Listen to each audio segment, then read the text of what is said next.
नमस्ते। जोर से बोलिए नमस्ते। तो मैं समझती हूँ कि मेरी किस्मत बहुत अच्छी है कि मैं आज के दिन आप सबके साथ यहाँ नवगाने में हूँ। तो मेरा पूरा नाम जनक पलटा मगिलीगन है।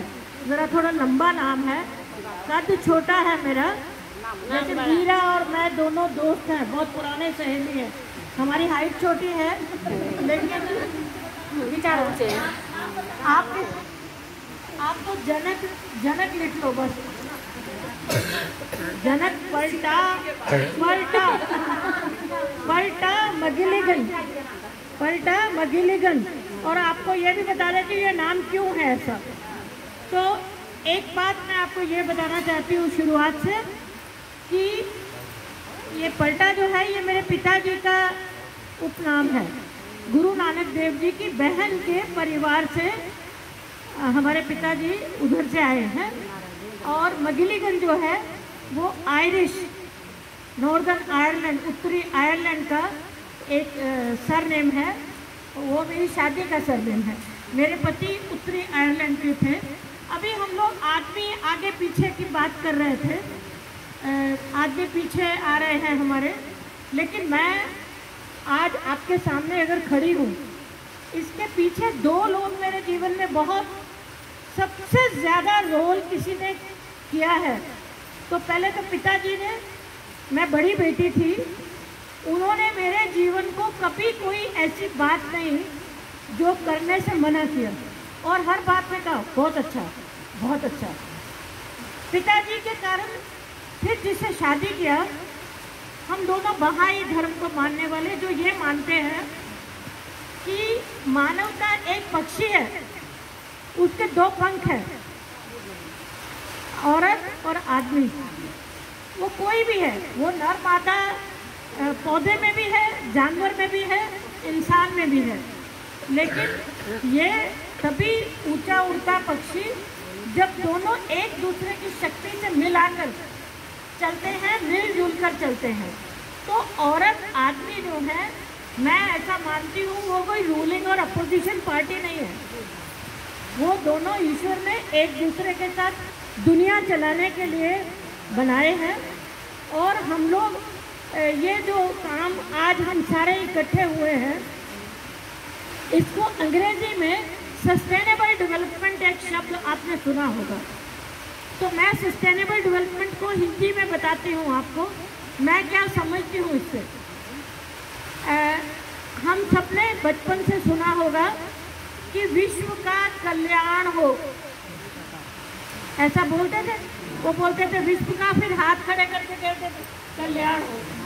दूसरा बोलते थे प्राणियों में सद्भावना हो। विश्व का कल्याण कैसे होगा? जैसे वो कहानियां अभी 3 आपने सुनाई है ना।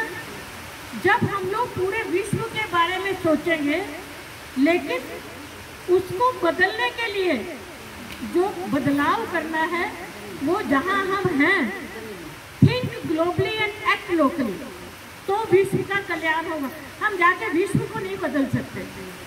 अगर एक बात, ये समस्त प्राणियों में सद्भावना, इंसान है हम सब, और फिर ये जीव जंतु पशु जगत है सारा, उसके बाद है वनस्पति, ये सारा हरा भरा जल जंगल जमीन सब आपने बोला, और पृथ्वी और 5 तत्व हमारे 5 एलिमेंट्स किसने बोला था? आपने बोला था, ललिता जी ने। तो 5 तत्व, इन सबके साथ हमारा रिश्ता ऐसा निभाना है कि रिश्ते में गड़बड़ नहीं हो। इस किसी के भी रिश्ते में बैलेंस बिगड़े नहीं।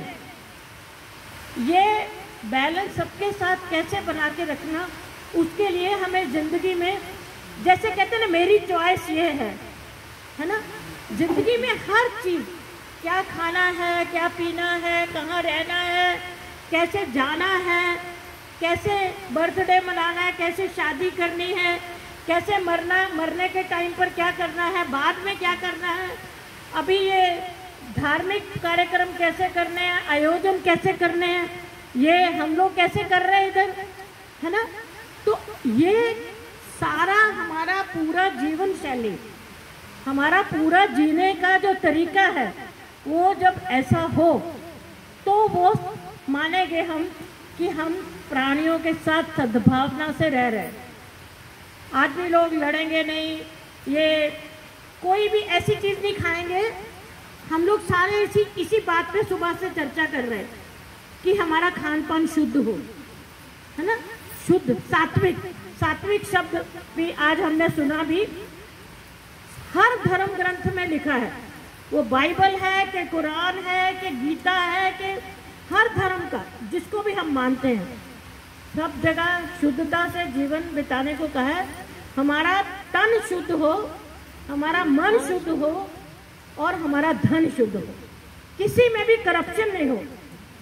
तो हम लोग रोज आरती करते हैं, तन मन धन सब कुछ है तेरा, तेरा तेरे अर्पण क्या लागे मेरा। ना तो तन देते हैं, ना मन देते हैं, ना धन देते हैं, और रोज झूठ बोलते हैं।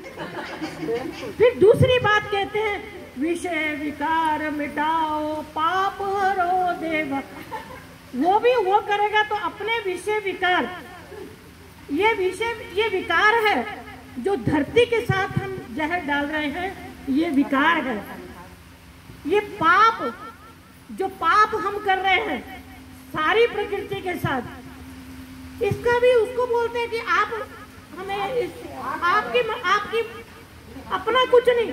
अपन ने तो किसी ने देखा 5 रुपए देख, उसको दिख जाए कि हमने 5 रुपए चढ़ाए आरती में, है ना, लेकिन वो देख रहा है, उसको दिख रहा है कि हम क्या कर रहे हैं। हम धरती पर आए हैं, इंसान बना के भेजा है। इंसान को ईश्वर ने सबसे बड़ी 2 शक्तियां दी हैं। एक शक्ति है विवेक की। विवेक ये है जो आज आप सब, हम सब बात करने के लिए कि हमारे लिए क्या फायदा है, हमारा इंसानों का फायदा कौन सी चीज से है, धरती का फायदा किस चीज से है, पेड़ पौधों का, जानवरों, सबका हित किस बात पे है। जब विवेक से काम लेंगे, दूसरी बात है हमारे अंदर आत्मा है। आत्मा की आवाज जब सुनेंगे और जीवन की हर चॉइस विवेक से करेंगे तो हमारे जीवन में सद्भावना से जीना उसको कहते हैं। मेरे बारे में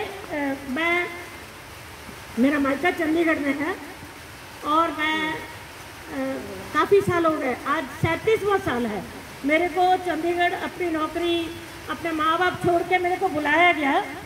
हमारे बहाई एक दीदी है, जीना सुराब जी करके, जैसे आपकी ये दीदी है ना, मेरे से तो ये सब छोटे हैं, एक मेरी भी दीदी है। उन्होंने बोला ये काम छोड़ो, नौकरी छोड़ो, इंदौर जाओ, आदिवासी लड़कियों के लिए एक संस्था खोलनी है जिसमें उनको सिखाना है आत्मनिर्भर कैसे बनना है। ये सस्टेनेबल की बात आप जब बोल रहे थे, मेरे को सब मेरी लड़कियां याद आ रही थी। तो मैं वो डिटेल पे स्टोरी में नहीं जाऊंगी, लेकिन वहाँ मैंने 3 साल बिल्कुल कुछ दीवार नहीं थी, मैकेनिक नगर के अंदर पीछे एक शराब की दुकान, इधर और उधर सारे ट्रक ठीक हो रहे, कुछ नहीं, कोई इंसान नहीं, रोड नहीं, वहाँ बिजली नहीं, बाहर पानी नहीं था, अंदर थोड़ा बहुत था पीने का, कुएं का ही पानी।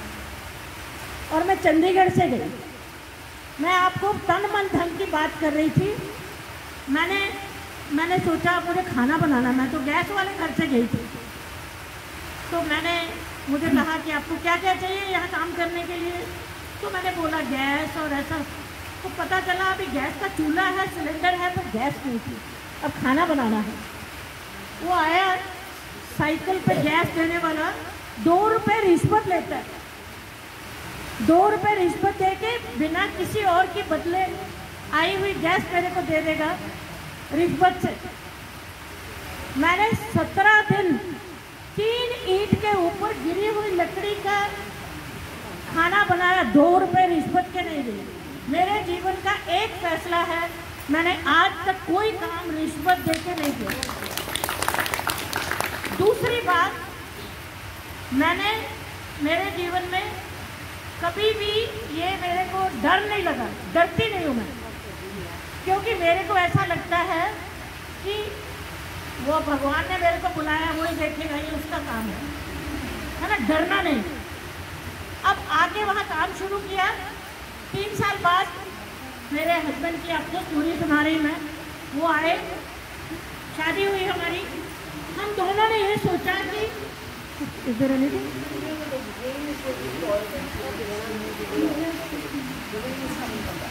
ओके, अच्छा there is net maybe because we have always all the time, कोई बात नहीं। तो मैं ये हम दोनों ने ये सोचा, मेरे हस्बैंड ने और मैंने, हम अपने बच्चे पैदा नहीं करेंगे। वो लड़कियां जिनके साथ मैं काम कर रही थी, वो संस्था 3 साल की थी सिर्फ, तो 3 साल में मेरी काफ़ी लड़कियां हो गई थी। फिर हम लोगों ने गांव में जाके काम किया, जो उसमें everybody gone to, okay okay okay okay, तो हम लोगों ने पहले ये सोचा कि जो हमारा, जहाँ हमें इंस्टीट्यूट चलाना है, जैसे ये है नवोदय का, उसको ऐसा बनाया जाए जहाँ लड़कियाँ आए, वो सीख कर वापस अपने गांव में ऐसा सब करें।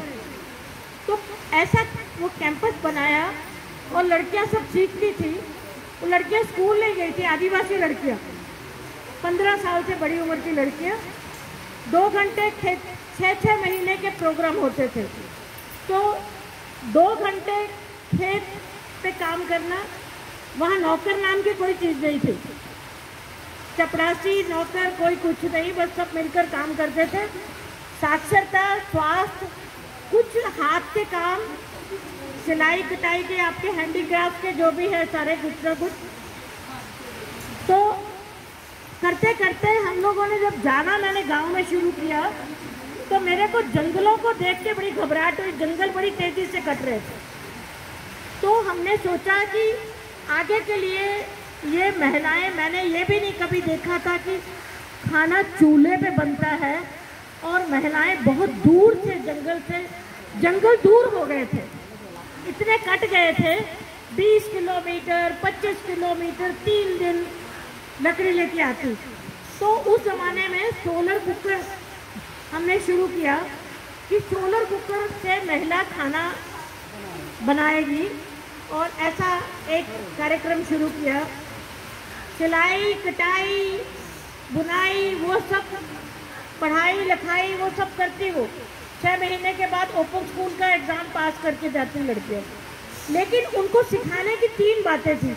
एक तो ये कि सीखेगी इंदौर में आके, वापस जाएगी अपने गांव, और अपने लिए, अपने परिवार के लिए और अपने गांव के लिए क्या करेगी, इस तरह का एक कार्यक्रम बनाया, उसकी किताबें लिखी।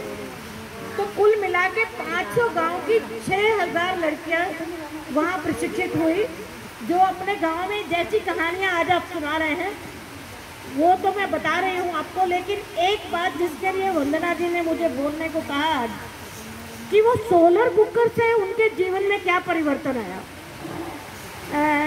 उस एरिया में 300 दिन धूप निकलती है, तो हमने सोलर कुकर देने के लिए करीब उस टाइम पर 4500 रुपये का, जैसा ये बड़ा ना एक बाहर, वो छोटा है परिवार के लिए, ये तो 40-50 लोगों के लिए है। तो हमने कहा कि 10% आपको देना पड़ेगा, और बाकी कोई दान दाता जो भी दे। लेकिन ट्रेनिंग देने के बिना कुकर नहीं दिया, क्योंकि वो खाना कैसे बनाना वो ट्रेनिंग भी देते थे उनको। तो उससे क्या हुआ, सोलर कुकर कितना उनके जीवन में बदलाव उससे आया कि महिलाओं के 2002 में जब कुकर ले गई, 2010 में एक साइंस कॉलेज के विद्यार्थी, हर महिला 500 कुकर ले गई थी महिलाएं। हर महिला के पास गए, वो स्टोरी लिख के लाए उसकी कि सोलर कुकर का क्या फ़ायदा हुआ उसको। हमने सोचा था जब सोलर कुकर दिए कि जंगल बच जाएगा जितना बचा है, और धुआं जो है इसको धुएं में खाना नहीं बनाना पड़ेगा, इसकी आंखें खराब नहीं होंगी, इसको दूर लकड़ी लेने नहीं जाना पड़ेगा। लेकिन जब वो कहानियां उनकी लिख कर आई, जैसे आज आपने कहानियां बताई है, एक कहानी, कुछ हलचल बहुत ज्यादा है, एक कहानी ये बताई महिलाओं ने कि सबसे ज्यादा हमारी इज्जत बच गई सोलर कुकर से, क्योंकि जंगल जाती थी तो बलात्कार सबसे ज्यादा उनका होता था। हमने कभी जीवन में नहीं सोचा था कि एक सोलर कुकर का औरत की इज्जत के ऊपर क्या असर है। दूसरी बात उन्होंने बताई कि महिला जब प्रेग्नेंट है 7वें 8वें महीने में भी ऊपर लकड़ी लेके बाहर चलती है, बच्चा गिर जाता है, और बहुत सारी महिलाओं की भी डेथ हो जाती है। तो बच्चों की, आज जब डॉक्टर मीरा शिवा बता रही थी कि किस तरह बीमारियों के साथ ये बच्चों की मौत की संख्या बढ़ गई, पोषण की, तो सोलर कुकर से महिलाओं ने बताया कि अभी उन्होंने उसका मिला के कोऑपरेटिव ग्रुप बना के आपके परतवाड़ा के पास बैतूल एरिया में महिलाएं, 20 महिलाएं, ये सिर्फ सहायता समूह भी ले गए ट्रेनिंग आके, उन्होंने गांव में अपनी सामान बना के बेचने का, ये नमकीन और ये महाराष्ट्रीयन चीज़ें आपकी सारी खुरमे और चकली और ये सब, मजदूरी जाना बंद हो गए, अपनी ये चीज़ें बना के हाट बाजार में और एक दुकान खोल ली परतवाड़ा में। तो महिलाएं सोलर कुकर से अपने घर का खाना बना लेती। और एक बार उन्होंने ये बताया हमें कि हमारी सोलर कुकर के ग्रुप ने गांव में इतनी एकता स्थापित की है कि गांव में जिस लड़की की सगाई होनी है उसको देखने वाले आते हैं, उनको सबको हम मिलकर उनका स्वागत करते हैं, चाय बना के पिलाते हैं, कुछ खिलाते हैं, और वो आके ताकि उनके गांव में भी सोलर कुकर आगे बढ़े। तो महिलाओं की सोच जो है वो उनको आगे ले जाती है। तो एक और बात उन्होंने बताई कि हर साल बरसात के टाइम पर ये डायरिया और इससे बहुत मौत होती थी बच्चों की। तो महिलाओं को ये पता चल गया कि पानी बॉईल करके पीना है और इसमें नमक और शक्कर मिला के वो जीवन रक्षक घोल बनाना है। तो उससे भी बहुत बच्चों की वो वाली मृत्यु और ये सब, वो सब भी ठीक हो गया, काफ़ी अच्छा। फिर उन्होंने ये भी बताया हमें, जो बड़ी उम्र की औरतें थी कि उन्होंने ये भी बताया कि बड़ी उम्र के जो महिलाएं हैं, हमारे बच्चे बाहर चले गए, अब हमें लकड़ी लेने जाने की चिंता रही, गाय का खाना उससे बनता है, कुत्ते का खाना उससे बनता है, उनका सबका खाना। अभी कुछ बातें मैं आपको ये बताऊंगी कि मैं कैसे रहती हूँ। मैं आपको 2-3 चीज़ें दिखाती हूँ। एक तो इसमें मेरा, बाद में दिखाऊंगी आपको, इसमें मेरा मंजन है जो वज्रदंती के पौधे से पत्ते और नीम और उसके साथ में थोड़ा सा गाय के कंडे की राख। तो मैं अपने जीवन में ये करती हूँ। ये पानी, मेरा जीवन 0 वेस्ट है, प्लास्टिक मेरे जीवन में नहीं है। मैं अपना पानी, अपना ग्लास किसी भी हालत में डिस्पोजेबल यूज़ नहीं करती हूँ, पेपर नैपकिन यूज़ नहीं करती हूँ। ये मास्क वास्क बनाना और सिखाना ये भी सब चलता रहता है। साल भर लोगों को ये सिखाती रहती हूँ। मार्च के महीने में होली के रंग बनाना सिखाती हूँ, नेचुरल। हम अपना उगा के खाते हैं। गांव में रहती हूँ रिटायर होके, और नमक, तेल, शक्कर, चाय पत्ती के अलावा बाजार से कभी कुछ नहीं आता। जितना कचरा हम घर लाते हैं प्लास्टिक के बैग में आता है। शॉपिंग करी मतलब कचरा ले आए। मैं इंदौर को स्वच्छतम शहर बनाने की ब्रांड एम्बेसडर हूँ, अभी 5वां साल है। तो मैंने 86,000 बच्चों को स्कूल में, आप एक बहन बता रही थी कि हम बच्चों को सिखा रहे हैं कैसे बचाना, 86,000 स्कूल, कॉलेज, यूनिवर्सिटी 10 साल में ऐसे लोग तैयार किए हैं जो इंदौर को स्वच्छतम शहर बनाया है। अभी इसी तरह वैक्सीनेशन सेंटर पे पौधे गिफ्ट देने शुरू किए, फलदार पौधे। तो 28,000 पौधे फलदार अपनी इच्छा से लोग ले गए। जहाँ जाके 65 वैक्सीनेशन सेंटर पर मैं खुद गई, गिफ्ट लोगों ने दिए, लेकिन वो लोग फलदार पौधे गांव में लग रहे हैं अभी। और अभी बहुत सारी खाने पीने की चीज़ें हैं। टाइम मेरा 1 मिनट है और 1 मिनट में आपको ये बताना चाहती हूँ मैं कि जीवन में कोई भी ऐसा काम नहीं है जो कोई भी इंसान नहीं कर सकता, लेकिन एक बात है कि हमेशा सीखते रहना है। अब मुझे सब आ गया है, ये घमंड हमारे अंदर नहीं आना चाहिए। जिस दिन हमने सोचा कि मुझे आ गया और अब मेरे को सब जानकारी हो गई, ऐसा ये नीचे ले आएगा हमें वापस, ऊपर चढ़ के वापस नीचे आ जाएंगे। तो ये बात का ख्याल रखना है कि घमंड नहीं करना, मिलकर काम करना है। आप सबको मिलकर बहुत खुशी हूँ। भाई लोगों को खास धन्यवाद देती हूँ। Thank you so much.